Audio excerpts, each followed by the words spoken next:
Friends, today I will tell you about stability and instability of the atmosphere and precipitation process.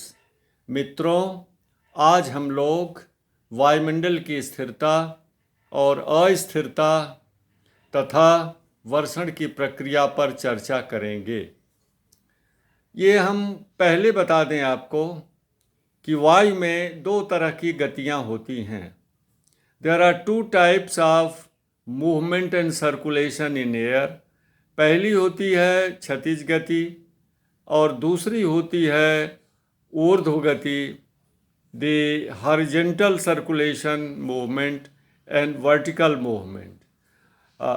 The horizontal movement is called diabatic process and vertical movement of air is called adiabatic movement. यानी हवा के क्षैतिज गति को हम diabetic प्रक्रिया कहते हैं या प्रवाही प्रक्रिया कहते हैं या एडवेक्शनल प्रोसेस कहते हैं, और हवा के ऊपर उठने या नीचे बैठने की प्रक्रिया को हम एडियाबेटिक प्रोसेस कहते हैं। हम पहले आपको ये बता चुके हैं नॉर्मल लैप्स रेट और एडियाबेटिक लैप्स रेट के विषय में।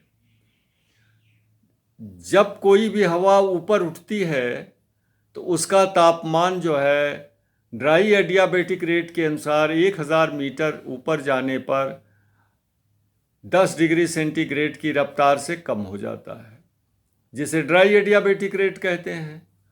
और इसी तरह से हवा अगर नीचे बैठती है तो 1000 मीटर नीचे आने पर उसका तापमान 1000 मीटर आने पर 10 डिग्री सेंटीग्रेड की दर से बढ़ जाता है।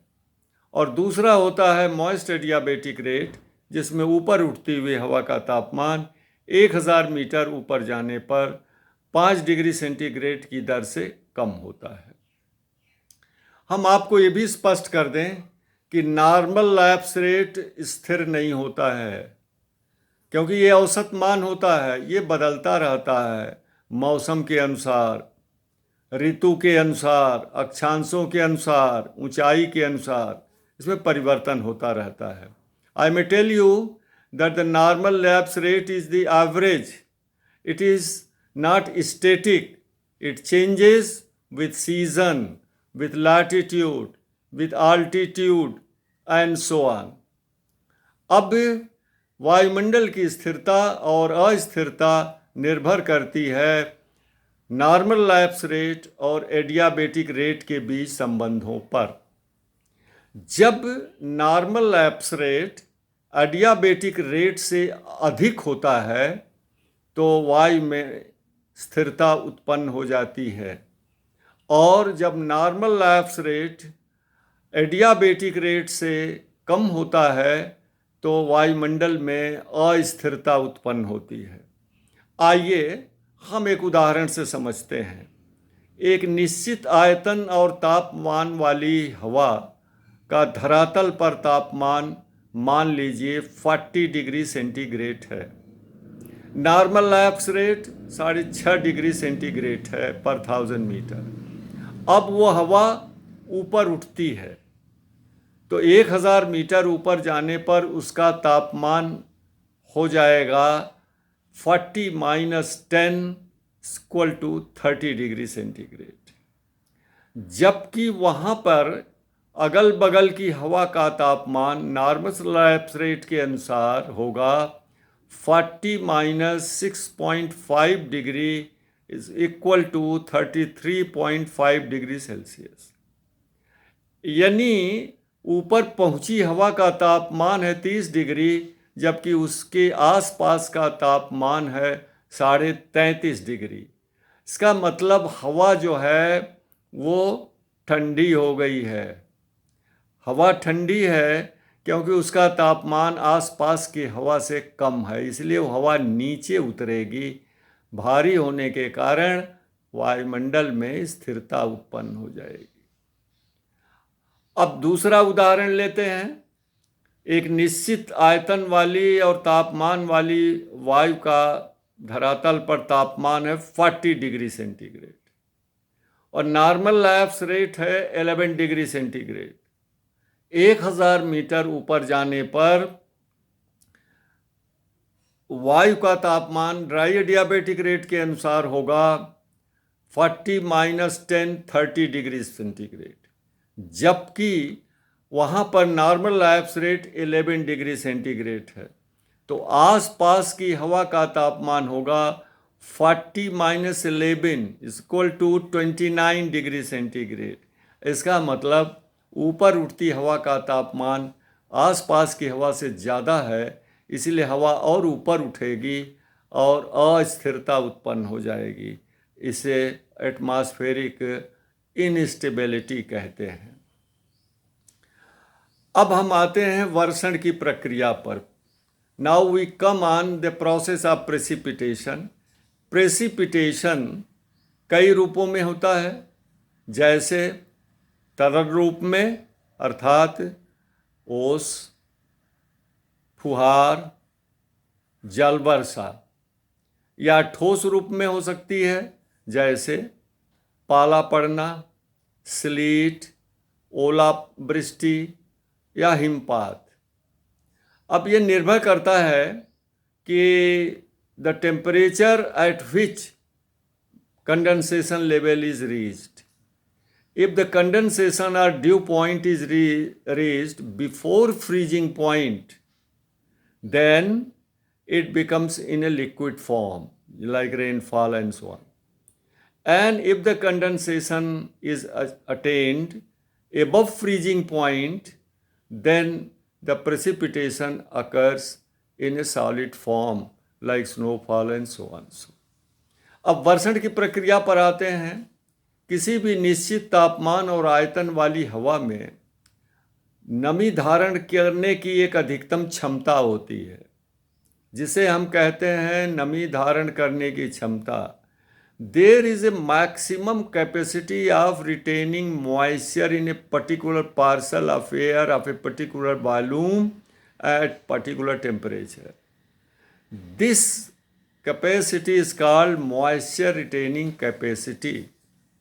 और ये नमी धारण करने की क्षमता तापमान से सीधे संबंधित होती है। This moisture retaining capacity is directly related to temperature and there is a direct relationship between moisture retaining capacity of the air and temperature. अगर तापमान बढ़ता है तो क्षमता भी बढ़ती है, तापमान कम होता है तो क्षमता भी कम होती है। सेकेंड चीज़ जो है, दूसरी चीज़ जो है, वह है एब्सोल्यूट ह्यूमिडिटी, निरपेक्ष आर्द्रता। यानी किसी निश्चित आयतन और तापमान वाली वायु में जितनी भी नमी की मात्रा, आर्द्रता की मात्रा मौजूद होती है, उसको हम निरपेक्ष आर्द्रता कहते हैं। Absolute humidity refers to the moisture content present in a particular parcel of air with a certain temperature and volume. ये प्रायः स्थिर होती है। More or less absolute humidity is stable.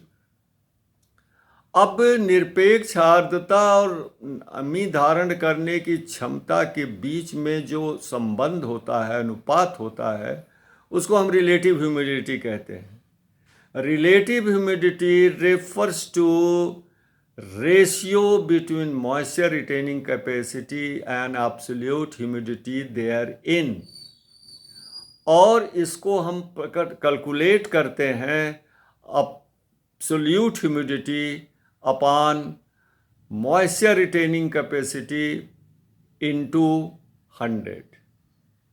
अब एक उदाहरण लेते हैं हम। मान लीजिए किसी निश्चित तापमान और आयतन वाली वायु में नमी धारण करने की क्षमता 5 ग्रेन है और उसमें निरपेक्ष आर्द्रता यानी मौजूद नमी 4 ग्रेन है। तो relative humidity will be absolute humidity upon moisture retaining capacity into 100 means 4/5 into 100 means 80%। अब रिलेटिव ह्यूमिडिटी 80% है, वर्षण नहीं होगा। वैसे ही जैसे एक गिलास है, उसमें 5 ml पानी आ सकता है, अधिक से अधिक, लेकिन 4 ही ml पानी है, पानी गिरेगा नहीं जब तक टकराएंगे नहीं आप तो। लेकिन जैसे ही उसमें आप 1 ml और डाल देंगे तो 5 बराबर हो जाएंगे, अब भी पानी नहीं गिरेगा। और जैसे ही उसमें 2 बूंद भी डालेंगे पानी बाहर गिर जाएगा। वही हाल है, when relative humidity exceeds 100% then there is a precipitation process शुरू हो जाता है। अब वही मैंने बताया कि अगर फ्रीजिंग पॉइंट आने से पहले ही अगर कंडेंसेशन हो गया तो तरल रूप में होगा, और फ्रीजिंग पॉइंट के ऊपर जाने पर होता है संघनन तो ठोस रूप में होगा। अब इसे हम एक उदाहरण से समझते हैं। अरब सागर से मानसून हवाएं नमी से परिपूर्ण जब ये आती हैं, पश्चिमी घाट पहाड़ से टकराती हैं तो ऊपर उठती हैं। Let us take an example, the moisture laden air coming from over the Arabian Sea when strikes the western ghat they are forced to ascend and cools, and precipitation occurs on the western side of western घाट। वर्षा होती है जब यही हवा पश्चिम घाट को पार करके पूर्वी ढलान से नीचे उतरती हैं तो ड्राई एडियाबेटिक रेट के अनुसार ये गर्म होती हैं, अर्थात मॉइस्चर रिटेनिंग कैपेसिटी बढ़ती जाती है जबकि एब्सोल्यूट ह्यूमिडिटी मोर और लेस सिमिलर है। नतीजा क्या होता है कि रिलेटिव ह्यूमिडिटी बहुत कम होती जाती है और वर्षण की प्रक्रिया ना तो वर्षा होती है, अगर होती भी है तो बहुत कम होती है। तो ये जो लीवर्ड स्लोप होता है पूर्वी ढाल, जिसे हम रेन साइडो रीजन कहते हैं। और ये देखिए एक उदाहरण लीजिए, मैंगलोर पश्चिमी समझ लीजिए तट पर है अरबियन सागर पर, जहाँ 2000 मिलीमीटर से ज़्यादा वार्षिक वर्षा होती है। उसी के सीध में वेस्टर्न घाट के पूरब में ढलान पर कर्नाटक में बेंगलोर है, बेंगलुरु, जहाँ पर वर्षा जो है वो 500 मिलीमीटर वर्ष में होती है। हालांकि करीब करीब रोज़ वर्षा होती है लेकिन ड्रिजल रूप में होती है। मुझे तो अनुभव है, अपनी पत्नी के इलाज के समय हमें 3-4 साल का अनुभव है बेंगलोर का, वहाँ रहा हूँ, हर मौसम में जाना पड़ा है केमोथेरेपी के लिए। लेकिन दोस्तों आज देख रहे हो हम इमोशनल नहीं हो रहे हैं। आपको समझाने के लिए तीसरी बार मैंने वीडियो 2 बना के डिलीट किया। हमने जब सुना फिर से हमने कहा ये ठीक नहीं है, डिलीट करो। ये प्रक्रिया मैं 9 बजे से आज कर रहा हूँ, आपके लिए इतना प्रयास करता हूँ, आप धैर्य से सुनिए। अब हम वर्षा कितनी तरह से होती है, क्यों उसमें इतने प्रकार होते हैं, इसकी चर्चा हम अगले वीडियो में करेंगे। आज बस इतना ही, धन्यवाद।